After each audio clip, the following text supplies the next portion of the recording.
Oke, Sahamologi TV. Kembali lagi bersama kami tim analis Sahamologi.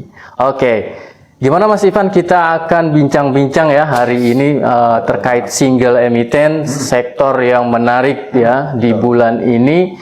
Kebetulan hari ini adalah hari pertama di bulan Mei. Oke, Mas Ivan silahkan, gimana? Sektor mana nih yang menarik kira-kira ya? Oke, jadi sebenarnya sedikit preview dulu ya soal hari ini. Jadi kita sekarang sudah memasuki bulan Mei, di mana bulan Mei ini itu menjadi stigma negatif sebagai kita para pelaku pasar ya. Di mana kita memiliki peribahasa sell in May and go away, dan juga sudah terdepresiasi harga saham pada hari ini. Semua banyak juga yang terkoreksi, dan juga IHSG sempat melemah minus 1,6% ya, kalau untuk sampai detik ini video ini dibuat. Nah, tetapi sebenarnya sedikit nyinggung soal inflasi nih Bang Joni. Iya. Sebenarnya konsensus market itu kan berada di level 3,06% ke atas untuk inflasi bulan April. Dan ternyata tadi jam 11 Bank Indonesia telah merilis data inflasi bulan April tahun 2024, yaitu sedikit turun ke level 3% ya, year on year-nya. Nah, sebenarnya yang menarik, ini ada satu sektor yang sebenarnya pergerakannya itu nggak terlalu ngikutin IHSG banget nih Bang. Betul. Yaitu ada sektor kesehatan ya. Jadi kalau dari sektor kesehatan kan sebenarnya banyak tuh ya Bang ya. Ada dari farmasi seperti KB Pharma, gitu segala macam, dan ada juga dari sektor rumah sakit. Nah, sektor rumah sakit ini sebenarnya yang pengen jadi pembahasannya nih. Kenapa? Karena kalau misalnya kita kaitkan antara kesehatan dan juga inflasi, nah semenjak beberapa tahun terakhir sebenarnya inflasinya itu untuk kesehatan cenderung menguat. Dan tadi kalau misalnya kita lihat di berita ya, dari CNBC dan juga dari Kontan itu menuliskan kalau klaim asuransi itu sepanjang tahun ini, dari tahun 2023 sampai tahun 2024 itu menanjak cukup signifikan. Dan tentunya itu bisa menjadi salah satu angin segar nih buat sektor kesehatan, terutama rumah sakit ya. Yes, exactly, gitu. Menarik. Nah, sahamnya apa? Jadi sebenarnya kalau misalnya kita mau ngomongin sahamnya apa, yang menarik tuh menurut saya pribadi tuh ada mitra keluarga. Tentunya juga pasti teman-teman yang nonton yang mungkin sekiranya tinggal di daerah Jabodetabek atau misalnya di daerah Jawa Timur seperti Sidoarjo dan Surabaya, itu pasti udah tahu lah itu rumah sakit Mitra Keluarga Group ya.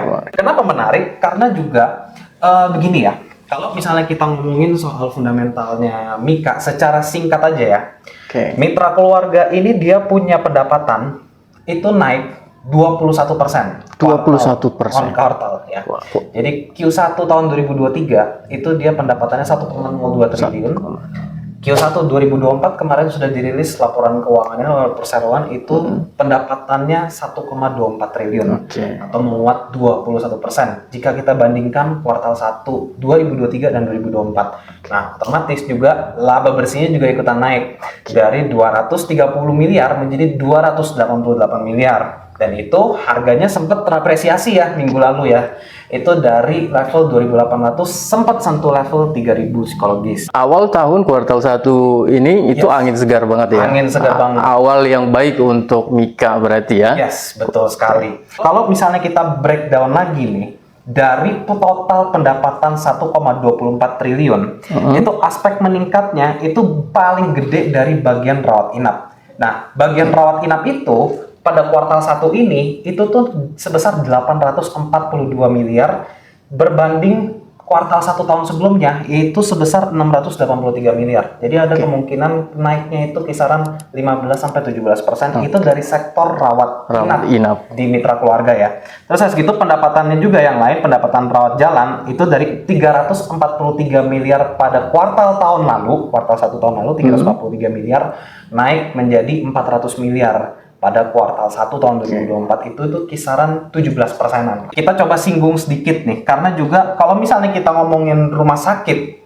ngomongin soal sektor kesehatan di tahun 2024, maka itu ada flashback sedikit ketika kita lagi mengalami masa-masa suram pas COVID ya. 2020 start COVID, 2022, 2023 Presiden Jokowi juga sudah mengumumkan kalau COVID adalah endemi. Nah, tentunya itu pasti jadi sedikit mempengaruhi ya. Sedikit mempengaruhi. Harusnya Yes, seperti itu. sedikit mempengaruhi. Tetapi kalau misalnya kita lihat lagi ke dalam laporan keuangannya lebih detail, kuartal 2 tahun 2023 yang mana itu kisaran 10 bulan lalu, itu pendapatan dari sektor COVID itu udah nggak ada sama sekali.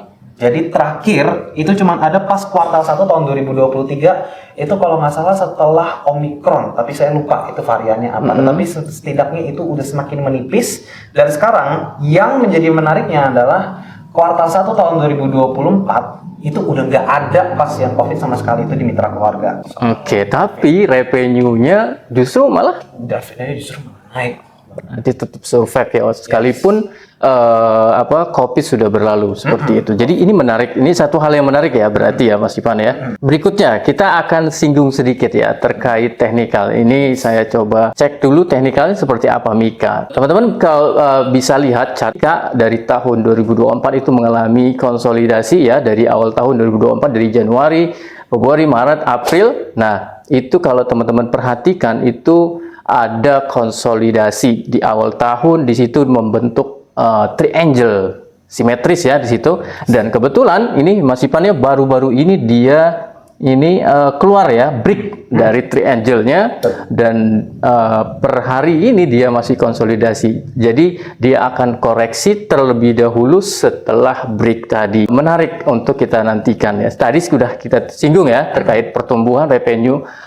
Sekalipun COVID sudah berlalu, tapi Mika ini, mitra keluarga ini masih survive. Dan kalau kita lihat ada momentum baik dari sisi teknikal analisis ya, kita udah lihat sudah keluar dari konsolidasi lebih kurang selama 3 bulan terakhir, dan itu bertepatan juga dengan revenue kuartal 1 ya. Kuartal 1 tahun ini break dan sekarang mengalami koreksi setelah break, dan ini menarik ya untuk kita bahas. Berikutnya kita akan lanjutkan pembahasan terkait track record Mika ya. Ini masih ada COVID dulu dan sekarang, terus kita mau kaitkan juga ya terkait inflasi di bidang kesehatan. Coba Mas Ivan seperti apa? Oke, kalau misalnya kita lihat ya semenjak beberapa tahun terakhir mitra keluarga itu salah satu rumah sakit yang paling aktif kalau soal ekspansi ya. Di sini sebenarnya dari company profile mitra keluarga itu bisa dilihat ya. Kalau misalnya dari tahun 2018 deh kita sebutnya. Dari tahun sebelum 2018, ya, sebelum COVID ya. Yes. 2018 ini dia membentuk satu rumah sakit baru di Gading Serpong. 2019 dibentuk 4, 2020 dibentuk 1, tahun 2021 ini pas COVID ya. Dibentuk 1, tahun 2022 dia bentuk 1 lagi, dan tahun 2023 kemarin nih, tahun 2023 kemarin itu dia membuat 3 rumah sakit. Dan sekarang tahun 2024 mitra keluarga juga sudah menyiapkan capital expenditure sebesar 1 triliun untuk membangun 3 rumah sakit baru lagi. Jadi luar biasa ya ekspansinya ya. 2018 sampai 2024 naik 10 lebih unit rumah sakit mitra keluarga. Dan itu kalau misalnya dilihat teman-teman ya, kalau mau ngelihat company profile Mika itu di bagian pertumbuhan rumah sakitnya itu cenderung naik terus sejak dia berdiri. Jadi ekspansi, capeknya selalu konsisten, dan ekspansi makin deras, dan terbukti per hari ini revenue net income-nya makin tinggi ya Mas Ivan ya. Betul sekali. Nah sebenarnya ada juga yang menarik nih. Kalau misalnya kita ngomongin mitra keluarga, kita juga harus ngelihat comparison-nya, perbandingannya di antara rumah sakit yang lain. Nah sebagai contohnya mungkin kita bisa ambil saham yaitu Siloam dan juga Medica Hermina ya. Itu 3 unit rumah sakit dan juga ada mitra keluarga. Jadi 3 rumah sakit ini itu yang dia listed di bursa dan memiliki kapitalisasi pasar terbesar. Nah, kalau misalnya kita lihat nih perbandingannya antara Mika, Silo dan Heal, itu dia dari Mikanya sendiri ya, itu memiliki rumah sakit yang unitnya paling sedikit sebenarnya. Mika dibanding Silo ya. Dibanding Silo dan Medica Hermina. Mika itu cuma 30 rumah sakit. Nah, sedangkan Silo dan juga Medica Hermina itu di atas 40. Dan nggak menutup kemungkinan juga dalam beberapa tahun mendatang, kalau misalnya perseroan Mika ini tetap terus menggencarkan ekspansinya ke tempat yang lain, nggak menutup kemungkinan itu rumah sakit Siloam dan juga Medica Hermina bisa kebalap bisa inilah bisa kesusul jumlah Kesusul. rumah sakitnya ya. Iya. Nah, itu satu. Jadi potensi ekspansinya untuk setidaknya menyamaratai jumlah rumah sakit mereka Oke. berdua itu masih ada dalam Masih beberapa ada. tahun ke depan. Terus habis gitu kalau misalnya kita lihat berdasarkan rasio profitabilitasnya, itu dia memiliki rasio profitabilitas yang paling besar. Ya, bisa dilihat dari gross profit margin, operating profit margin, dan juga net profit marginnya itu kompak semua di atas 20% kalau untuk Mika. Itu tandanya berarti ekspansi Mika ini efektif berarti banget. dibanding ini ya pesaingnya Ya, Silo dan dibanding Silo dan Hel. Juga Hel itu mungkin di bawah 10%, di bawah 20% lah. Tapi kalau Mika ini meskipun jumlah rumah sakit dia sedikit, itu profitabilitas rasionya itu paling bagus. paling bagus di antara. Yes, betul sekali. Jadi capeknya itu nggak sia-sia. Yes. Nah, jadi efektif dan sesuai dengan harapan untuk menyaingi itu ya pesaingnya ya Silo dan Hel ya. Dan juga kalau misalnya tadi sempat Bang Joni katakan kalau terkait inflasi kesehatan, kalau misalnya kita kilas balik ke beberapa bulan lalu, mungkin ya inflasi Indonesia itu pada bulan November itu di kisaran 2,5 sampai 2,7%. Nah, tetapi pada saat itu inflasi kesehatannya sendiri itu sempat di 2%, dan pada Januari Februari sempat melandai ke level 1,7-1,8%, dan sekarang udah berbalik lagi menguat. Karena juga Bang Joni bisa lihat ya bahwasannya di berita lah atau mungkin terkait penyakit demam berdarah. Oh iya, betul. Lagi naik-naiknya ini juga teman-teman yang nonton video ini, termasuk juga Bang Joni, termasuk juga saya harus jaga-jaga kesehatan Iya, betul. ya dimanapun kalian berada. Justru sebetulnya itu bagus ya. Artinya kita memiliki fasilitas kesehatan yang bagus. Artinya ketika perusahaan kesehatan atau terutama rumah sakit yang kita bahas ini semakin bertumbuh, artinya fasilitas kesehatan itu akan lebih baik, dan justru itu jadi bagus untuk masyarakat Indonesia yang bisa memanfaatkan itu ya. Selanjutnya saya agak sedikit membahas lanjutan ya daripada technical analisisnya. Teman-teman kalau bisa kita perhatikan ya, kalau kita menggunakan time frame monthly, teman-teman bisa lihat dari tahun 2019 sampai saat ini terbentuk pola charging pattern rising wedge ya. Dan kebetulan di sini posisi harga terakhir itu lebih dekat dengan bottomnya, dan artinya itu menarik sejalan juga dengan apa yang kita bahas tadi ya Mas Ipan ya. Yes. Posisi harga sekarang masih di bottom, dan pertumbuhan revenue, efektivitas daripada ekspansi Mika ini cukup berhasil ya kalau kita bandingkan juga dengan beberapa pesaingnya. Itu sangat mungkin menyusul saingnya ya, kayak Silo dan Hel itu udah lebih dulu harganya terapresiasi oleh market. Dan saat ini menurut kalau kita lihat ya dari sisi teknikal ini posisinya bottom, dan sangat mungkin ya kalau kita berbicara target, paling tidak dia ke swing high yang terdekatnya paling tidak kalau kita bisa lihat di sini di 3 ribuan ya Mas Ivan ya. Yes. Mungkin kalau kita berbicara ini target technical analysis kisaran akan bergerak di 3.400 sampai 3.500-an ya Mas Ivan ya kalau kita berbicara target ya. Dan per hari ini kita bisa lihat di sini harga terakhir last price-nya 2.850 ya, sesuai dengan pembicaraan kita di awal, baru break dari triangle, dan sekarang posisinya masih terkoreksi setelah break, dan ini menarik ya. Oke, ada lagi Mas Ipan mau disampaikan terkait Mika? Oke, sebenarnya ada beberapa pertimbangan lagi nih kalau misalnya untuk teman-teman bisa mempertimbangkan untuk beli saham Mika. Oke, jadi sebenarnya sejak 5 tahun terakhir, biasanya teman-teman tuh kalau misalnya pakai pendekatan fundamental berdasarkan valuasi itu apa sih?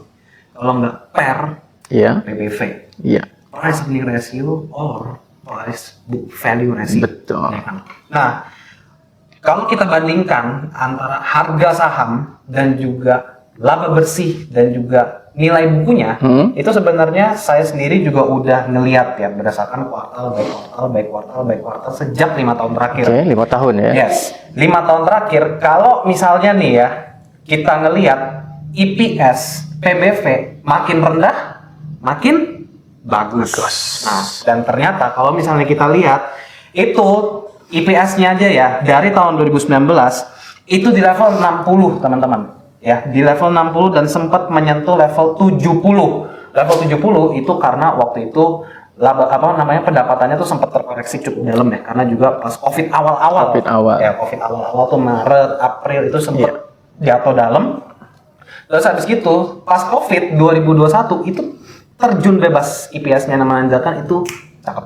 Dan sekarang 2021, 2022, 2023 Covid sudah berangsur mulai pulih. Nah, itu sedikit jelek nih, jujur sedikit jelek ya. Price earning rasionya itu udah mulai naik lagi mendekati level 40, dan sekarang semenjak dia udah lebih rajin ekspansi, rumah sakit udah 30, pendapatan naik 20%, laba bersih naik 25%, sekarang price earning rasionya itu udah mendekati level pas prime-nya itu di Covid. Di level 35 sekarang kalau misalnya teman-teman lihat by datanya ya. Nah, price book value-nya Mika, kalau misalnya kita kilas balik ke tahun 2019, itu berarti rumah sakitnya kira-kira kayaknya masih 20-an kayaknya. Masih jauh ya dibanding sekarang gitu kan.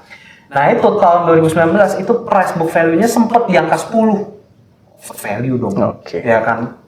Price book value di level 10 kali, dan sekarang semenjak ekspansi, semenjak juga laba bersih meningkat.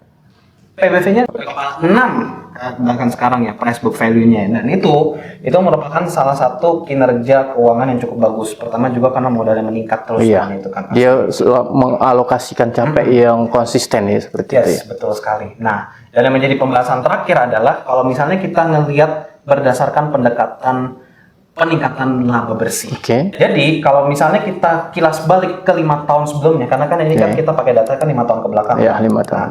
5 tahun ke belakang, kalau misalnya kita bandingkan antara tahun 2023 dan tahun 2019, itu kita dapat nilai CAGR berdasarkan pendekatan nilai laba bersih ya, itu sebesar 5,83%. Jadi kurang lebih sejak 2019 sampai 2023, bahasa kasarnya itu laba bersihnya meningkat 5,83%. Dan kalau misalnya itu bisa diproyeksikan, kalau misalnya kita pendekatan CAGR dengan jangka waktu 5 tahun juga Bang, dari sekarang, berarti kira-kira itu sampai tahun 2028-2029 itu Mika punya CAGR 5,83% untuk jangka 5 tahun ke depan. Berarti diasumsikan Mika berproyeksi untuk ke level harga 3.740.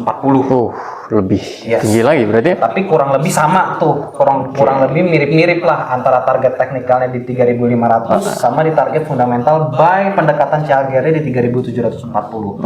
Dan sekarang kalau misalnya kita lihat harganya 2.850. Jadi masih ada potensi upside lebih 20% ke atas. Nah, ini menarik. That's it. Kalau mau kita singgung ya terkait, tadi kita udah bahas silo, terus kita bahas HEL ya. Nah, kalau kita bandingkan comparison antara chart silo, HEL sama Mika, teman-teman bisa lihat di sana. Anggaplah 5 tahun terakhir itu Mika itu cenderung sideways, ya, baru-baru ini belum lama di ATH, dan kalau kita bandingkan dengan silo yang ibaratnya berkembang yang lebih dulu ya dibanding Mika. Terus kalau HEL juga sama seperti itu. Dia HEL sama silo itu cenderung dia udah lebih dulu dibanding Mika gitu ya. Nah, artinya apa? Mika ini masih proses ekspansi dan mereka akan membangun, dan nggak menutup kemungkinan dia akan mengikuti jejak pesaing-pesaingnya. Apalagi tadi kita udah bahas ya terkait efektivitas ekspansi dan capeknya selalu dialokasikan untuk menambah rumah sakit berikutnya, dan ini sangat menutup kemungkinan, nggak menutup kemungkinan akan segera bersaing nempel ya dengan silo dan HEL. Itu sekilas ya teman-teman, kita sudah bahas fundamental sedikit ya sama Mas Ivan, dan tadi kita sudah bahas teknikalnya seperti itu. Dan jangan lupa ya, kita bahas Mika ini bukan berdasarkan endorse bukan ya. Ini murni kita ambil saham Mika ini karena pergerakannya, ekspansinya dan segala macam itu menarik untuk kita bahas. Jangan lupa teman-teman yang menonton subscribe ya channel kita Sahamologi TV. Dengan saya Johnny Densa, Saya Ivan Kurnia. See you on the next video. Sahamologi. Trading easy and profitable.